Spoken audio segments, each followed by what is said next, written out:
একটা মানুষ তার জীবনের শেষ সময়টুকু পর্যন্ত ভালোবাসাতেই বসবাস করে, অথচ আমরা আমাদের চাওয়া পাওয়া, অধিকার, অভিযোগ এবং বিদ্রোহ নিয়ে এতটাই ব্যস্ত থাকি যে জীবনের এই সব থেকে বড় সম্পদটিকে ঠিক করে বুঝে উঠতে পারি না। ভালোবাসা আসলে কি? দুটি মানুষের সঙ্গে দুটি মানুষের ঠোঁটের আপসহীন সন্ধি, নাকি উভয়ের সঙ্গে উভয়ের শারীরিক অথবা মানসিক মিলন? না, ভালোবাসা যে শুধু নির্দিষ্ট দুটি মানুষের মনের মধ্যেই সৌন্দর্যের দুর্গ তৈরি করে তা কিন্তু নয়।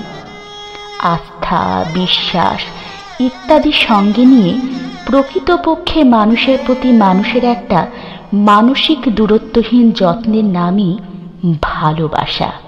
ভালোবাসার নিজস্ব অথবা নির্দিষ্ট কোনো শরীর নেই। ভালোবাসা অনেকটা ঠিক জলের মতো, কুঁজোতে রাখলেও জল, গ্লাসে রাখলেও জল, আকারটাই যা বদলে যায়, কিন্তু দুটি ক্ষেত্রেই জীবন দায়ী। আমরা বাঁচার জন্য জল খাই, কিন্তু জলকে আলাদা করে কিছু মনে রাখি না। এই জলের মতোই আমাদের জীবনের চারপাশে আমাদের ছায়ার মতো রোজ যে মানুষগুলো জড়িয়ে থাকে তাদেরও আমরা আলাদা করে মনে রাখি না। এই মানুষগুলো আমাদের বাবা, মা, ভাই, বোন, বন্ধু এবং আত্মীয়।